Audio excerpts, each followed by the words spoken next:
Hello everyone. और आज मैंने गार्डन में कुछ काम कराया है।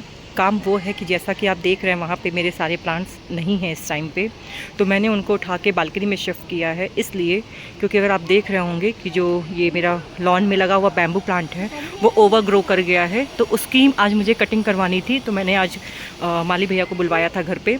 तो ये कुछ ट्रिमिंग इनकी करवानी है। ये अरेका पाम है, इसको भी मुझे ट्रिम करवाना है थोड़ा, जो इसके डेड लीव्स हैं, ये सारी चीज़ें। हालांकि मैंने ये चीज़ शेड्यूल कुछ दिनों बाद का कर रखा था, बट माली भैया को टाइम नहीं था, इसलिए मैंने फिर आज ये काम कराया है। और इधर ये जो चांदनी का प्लांट है इसे भी मुझे ट्रिम करवाना है, क्योंकि ये ओवर ग्रो कर गया है। अगर देखेंगे तो ये भी ओवर ग्रो कर गया, तो इसको भी थोड़ा शेप देना है। हालांकि बारिश की वजह से प्लांट्स जो हैं वो बहुत अच्छे ग्रो कर रहे हैं, जिस रीज़न से प्लांट इतना डेवलप हुआ है, मैच्योर हुआ है। तो इनमें थोड़ी सी ट्रिमिंग की ज़रूरत है। पूरा कटाई नहीं करानी है मुझे, बस ट्रिमिंग कराना है हल्का हल्का, ताकि प्लांट मेंटेन रहे। और इधर जो ये अलमंडा है इसको भी शेप देना है, तो इसको भी शेप देने के लिए मैंने किया है। और थोड़ा सा सफाई का भी है। एक्चुअली क्या है कि बैम्बू का जो लीफ है जब ड्राई होके गिरता है, तो आप देख रहे होंगे कि कितना इसने कचरा इकट्ठा कर रखा है। तो इसलिए मैंने और भी इसे क्लीन करवाने का डिसाइड किया है। तो ये ट्रिमिंग भी होगी, ये क्लीनिंग भी होगी। बाकी तो सब सेट है और तो कोई प्रॉब्लम नहीं लग रही है। बस ये स्टैंड वगैरह हटेगा, तो इस तरह से ये अभी होगा। तो आज ये काम अभी शुरू होगा थोड़ी देर में। और अभी आप सोच रहे होंगे कि इतने सारे प्लांट्स यहाँ रखे हुए थे, वो सारे कहाँ शिफ्ट हो गए हैं, क्योंकि यहाँ तो वो दिखाई नहीं दे रहा कहीं भी। बस मैंने इस गार्डन में मॉन्स्टेरा शिफ्ट किया है। वहाँ अगर आप देखें तो ये मॉन्स्टेरा मैंने यहाँ रख रखा है इस जगह पे, क्योंकि ये इतना बड़ा है। और इसके एरियल रूट्स देखिए, इसके एरियल रूट्स देखिए इसको अंदर नहीं रख सकते थे, इसलिए मैंने इसको बाहर ही इस तरफ शिफ्ट कर दिया है। जब उधर कटिंग और सफाई हो जाएगी तो फिर इस प्लांट को हम अंदर उस टाइप से शिफ्ट कर देंगे। तो ये तो है इस तरह से। तो अभी दिखाते हैं मैंने सारे प्लांट्स कहाँ शिफ्ट किए हुए हैं। तो इस तरह से मैंने इधर सारे शिफ्ट किए हैं। ये पूरा ये बालकनी मेरा प्लांट से भर गया है। अगर आप देखें तो पूरा प्लांट मैंने इधर रख दिया है। सारे मॉसिस्टिक के प्लांट मैंने इधर शिफ्ट किए हुए हैं इस तरह से। बिल्कुल अगर क्लोजअप में दिखाएं तो जंगल है, पूरा जंगल। तो जब तक माली भैया आते हैं और काम शुरू करते हैं, तब तक हम आप सभी से एक पर्सनल बात शेयर करना चाहते हैं। फिर भी हम अपना पॉइंट ऑफ व्यू इस पे रखना चाहते हैं, ताकि मेरे इस पॉइंट ऑफ व्यू को आप लोग रिलेट कर पाएँ और आप लोग समझ सकते हैं आई थिंक। तो अगर थोड़ा सा भी मेरी इस बात से अगर रिलेट करेंगे तो कमेंट सेक्शन में ज़रूर बताइएगा। और इस बात को मैंने यहाँ प्रूव करने की कोशिश नहीं की है, मैंने बस इस बात को समझाने की कोशिश की है। जो हम खुद से करते हैं या लोगों को क्या दिखता है, तो बस इस बात को मैंने समझाने की जस्ट एक छोटी सी कोशिश की है। बाकी आप लोग को जैसा सही लगे। तो जैसा कि आपको पता है कि मुझे प्लांट्स कितना पसंद है, और धीरे धीरे बाय द टाइम मैंने प्लांट्स अपने गार्डन में कितना ऐड किया है। I think her plant lover ऐसे ही करता है, 2-4 प्लांट से शुरू करता है और धीरे धीरे फिर प्लांट्स की संख्या बढ़ते जाती है। सेम मेरे साथ भी ऐसा ही है। जब मैंने स्टार्टिंग में गार्डनिंग स्टार्ट किया था, उस टाइम पे मेरे पास 5-6 प्लांट्स थे, और धीरे करके कुछ चीज़ों में फ़ेल हुए, कुछ चीज़ों में पास हुए, करते करते आज मेरे पास कम से कम 250 के करीब प्लांट्स हैं। तो इन सारे प्लांट्स को मैनेज करना, अरेंज करना, इनकी केयर करना, ताकि प्लांट्स अच्छे से ग्रो करे, हेल्दी बने और अच्छा लुक दे गार्डन में। तो जैसा कि जो लोग मुझे शुरू से जानते हैं उनको पता है कि इससे पहले मेरे पास बालकनी गार्डन था, और अभी मेरे पास लॉन गार्डन है प्लस छोटी सी बालकनी है। और मेरा छोटा सा एक बच्चा भी है जिसकी केयर मुझे करनी होती है, और मेरा छोटा सा परिवार है। तो छोटे परिवार के साथ साथ मुझे इन 250 प्लांट्स का भी केयर करना होता है, जो अप्रॉक्स 250 हैं। तो लोगों का क्वेश्चन ये आता है कि आप अकेले ये काम नहीं कर सकती। तो इस बात को वीडियो पे शेयर करने की कोशिश किया है कि इस गार्डन का सारा काम हम खुद ही करते हैं। कुछ ऐसे काम होते हैं जिसमें हम माली भैया की हेल्प लेते हैं, जैसा कि आप देख रहे हैं बैम्बू कटिंग, ग्रास कटिंग, इन सब कामों के लिए। तो अभी आप स्क्रीन पे माली भैया को देख रहे हैं जिनको मैंने बुलवाया था बैम्बू कटिंग के लिए। और इस गार्डन में जब ग्रीन नेट लगवाना होता है, ग्रास कटिंग करवाना होता है, यानी कि घास कटवाना होता है, या मुझे केले का पेड़ कटवाना होता है, या ऐसी चीज़ें जो मेरे से नहीं हो सकती, तो वो काम के लिए हम माली भैया को बुलाते हैं। और दूसरी चीज़ ये कि ये एक रेंटेड अपार्टमेंट है, तो यहाँ पे जितने भी प्लांट्स ज़मीन में लगे हुए हैं वो पहले से लगे हुए, मेरे आने से पहले से। जब हम लोग इस घर में शिफ्ट किए थे उसके बाद से मैंने ज़मीन में लगे हुए सारे प्लांट्स की केयर करना शुरू किया है। और कुछ 2-4 प्लांट्स मैंने भी ज़मीन में लगवाए हैं, क्योंकि मुझे अब फूल के प्लांट्स यानी कि फ्लावरिंग प्लांट्स पसंद आने लगे थे। तो चूँकि ये तो थी बात लॉन गार्डन की, इस लॉन में जितने भी प्लांट्स गमले में लगे हुए हैं वो सारे के सारे प्लांट्स मेरे हैं, मेरे खुद के, जो धीरे धीरे मैंने कलेक्ट किया है। लास्ट घर से इस घर में आने तक जो प्लांट्स हम लेके आए हैं वो सारे मेरे वो पुराने प्लांट्स हैं। बाकी टाइम टू टाइम वो प्लांट्स बढ़े हैं, ऐसा नहीं है कि नया मैंने नहीं लिया है, यहाँ आने के बाद नया भी लिया है।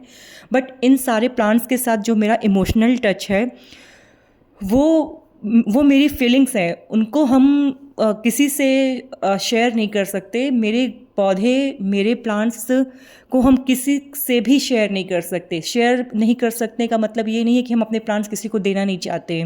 देना चाहते हैं, डेफिनेटली देना चाहते हैं।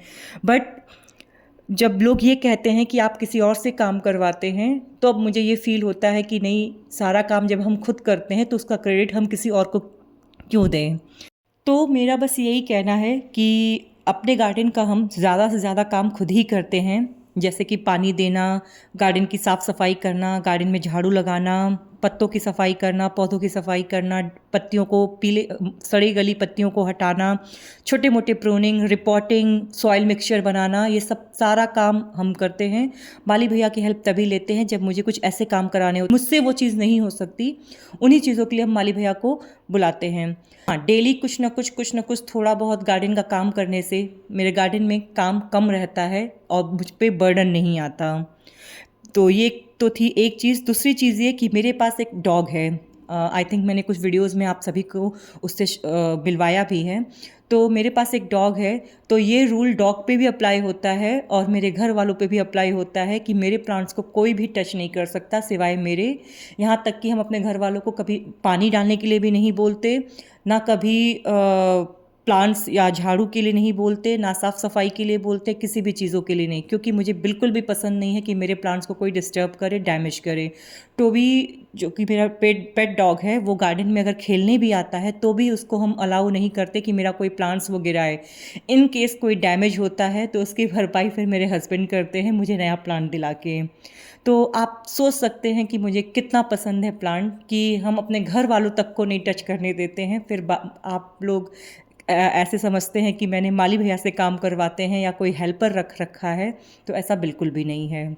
तो ये मुझे बात शेयर करनी थी, काफ़ी टाइम से ये मेरे दिमाग में चल रहा था कि मुझे ये चीज़ आप सभी से शेयर करनी है कि मेरे पास अगर इतने सारे प्लांट्स हैं तो उनको हम कैसे मैनेज करते हैं। तो मेरा सब शेड्यूल है, मेरा सब टाइम है, और यहाँ पुणे का वेदर भी काफ़ी अच्छा है कि आप डेली पानी डालने का टेंशन नहीं रहता है। और मैंने प्लांट्स भी ऐसे ही रख रखे हैं जिनमें डेली वाटरिंग करने की ज़रूरत नहीं होती, सिवाय फ्लावरिंग प्लांट्स को छोड़ के, जिसमें उसमें भी 2 दिन पे ही पानी डालना होता है। तो सारा टाइम और सारा काम जो रूटीन है मेरा वो सेट है, मैंने उस चीज़ के हिसाब से अरेंज किया हुआ है। तो गार्डन का सारा काम हम उसी के अकॉर्डिंग ही करते हैं। तो ये था जो मैं आप सभी से शेयर करना चाहते थे कि गार्डनिंग में पेशेंस, डेली केयर और प्यार चाहिए होता है। तो ये चीज़ मैंने आपसे शेयर की है। आई होप आप इस चीज़ को रिलेट कर पाएंगे, और कमेंट में ज़रूर बताइएगा कि आप कैसे मैनेज करते हैं। मेरा ये नहीं कहना है कि गार्डनर की हेल्प लेना बुरी बात है, बिल्कुल लेनी चाहिए गार्डनर की हेल्प, बट ऐसे कंडीशन में जब आप कैपेबल नहीं हो उस चीज़ को करने के लिए। तो ये था मेरा।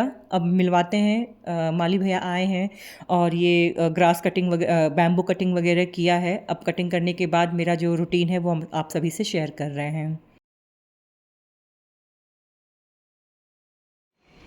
तो ये है नेक्स्ट डे का क्लिप। जो हम आप सभी से शेयर कर रहे हैं। कुछ प्लांट्स मैंने रात में ही बस ला के बाहर बालकनी से शिफ्ट कर दिया था, अभी इन्हें अरेंज नहीं किया है, इनको अरेंज करना बाकी है। तो अब वही एक एक करके इनको अरेंज करेंगे। मॉन्स्टेरा रख दिया था क्योंकि मॉन्स्टेरा काफ़ी हैवी होता है, तो ये डिसबैलेंस हो सकता था, इसीलिए मैंने मॉन्स्टेरा रख दिया था। मॉन्स्टेरा में मैंने एक काम किया है, वो काम ये किया है कि मैंने इसके सारे एरियल रूट्स कट कर दिए हैं। इसके जितने भी मोटे मोटे एरियल रूट्स थे उनको मैंने कट कर दिया है, छोटे वाले को रहने दिया है। बेसिकली ज़्यादातर मोटे वाले ही थे जो काफ़ी फैल चुका था, जैसा कि मैंने क्लिप में दिखाया भी था आपको लास्ट वाले में। तो उसको मैंने कट करके फिर प्लेस किया, क्योंकि ना ये डिसबैलेंस हो रहा था अपने एयर रूट्स की वजह से, ना एरियल रूट्स की वजह से डिसबैलेंस हो रहा था। और अभी क्या है, अभी ये स्ट्रेट है, अभी कोई प्रॉब्लम नहीं हो रही है, ये गिर नहीं रहा है। तो इसीलिए मैंने इसके एरियल रूट्स को कट कर दिया है। तो अब बस इन सारे प्लांट्स को अरेंज करके आपको इसका अरेंजमेंट लुक दिखाते हैं, क्योंकि ये ना सब बिखरा हुआ है। तो सबको अरेंज करने के बाद आपसे मिलते हैं फिर। तो मैंने एक चीज़ ये सोचा भी है कि जब ये प्लांट हम अरेंज कर ही रहे हैं तो क्यों नहीं इनमें हम थोड़ा कंपोस्टिंग भी कर दें, यानी कि जितने भी क्यारी में प्लांट्स लगे हुए हैं जिनकी कल हमने प्रूनिंग की है और ट्रिमिंग भी किया है मेंटेन करने के लिए, तो जब हम प्लांट को जब कट करते हैं, प्रून करते हैं, शेप देते हैं, तो उसके बाद सबसे इम्पॉर्टेंट चीज़ होता है इसको कंपोस्ट देना, यानी कि फर्टिलाइज़र देना, ताकि इनकी ग्रोथ बरकरार रहे, इनको न्यूट्रिशन मिल सके, क्योंकि ये ट्रिमिंग और प्रूनिंग हुआ है इनका। तो अब मैंने वही डिसाइड किया कि मेरे पास ये खाद था जो मैंने एक वीडियो में शेयर किया था आप सभी से कि लेके आए हैं, तो वो ये यूज़ हो रहा था, इतना भी बचा है। तो मैंने सोचा इस खाद को ये पीछे वाले क्यारियों में, इस एल शेप पोर्शन में, मतलब इतने को तो क्यारी में दे ही दे खाद, ताकि इन प्लांट्स को खाद मिल सके। जो जो कल मैंने ट्रिमिंग कराया है उन सबको मैंने सोचा है खाद देने का। तो ये वर्मी कंपोस्ट का कट्टा है मेरे पास, इसी में से हम सबको क्यारी में हल्का हल्का खुरपी करके ये सारे खाद हम देंगे। तो अभी मुझे ये सारा सेटअप हटाना पड़ेगा और खाद दे के फिर से ये सेटअप को लगाना पड़ेगा। तो जैसा कि आप देख पा रहे हैं, ये मैंने खुरपी करना स्टार्ट किया है। इसको हल्का हल्का खुरपी करने पे ना खाद देना इजी रहेगा। फिर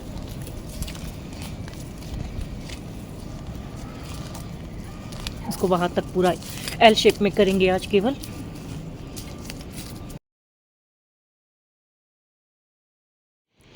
तो ये मैंने खुरपी कर दिया है पूरा कॉर्नर तक, ये पोर्शन किया है, अभी ये पोर्शन बाकी है इधर वाला। तो पहले इधर हम खाद डाल के स्टैंड रखेंगे, फिर इधर का स्पेस खाली करेंगे, तो फिर उधर करेंगे। तो इस तरह से मैंने जिस भी प्लांट्स की प्रूनिंग और ट्रिमिंग हुई थी और जो भी प्लांट्स मैंने कटवाए थे माली भैया से, तो उन सारे प्लांट्स में मैंने खाद दिया ताकि इनकी अच्छी ग्रोथ हो सके। और उसके बाद मैंने सारे प्लांट्स को और स्टैंड को अरेंज किया। इस वीडियो में बस इतना ही। नेक्स्ट वीडियो में हम आपसे इस गार्डन का पूरा ओवरव्यू शेयर करेंगे, तो चैनल पे बने रहिएगा। और अगर आप चैनल पे नए हैं तो चैनल को सब्सक्राइब करना ना भूलिएगा। तो मिलते हैं आपसे नेक्स्ट वीडियो में, जहां हम आपसे इस गार्डन का ओवरव्यू शेयर करेंगे। तब तक के लिए हैप्पी गार्डनिंग। वैसे क्यारी है, कोई प्रॉब्लम नहीं होगी ग्राउंड में, पॉट में मिक्स करना पड़ता है, ज़मीन में करने की कोई ज़रूरत नहीं है, बट फिर भी हल्का हल्का इसको मिक्स कर देंगे।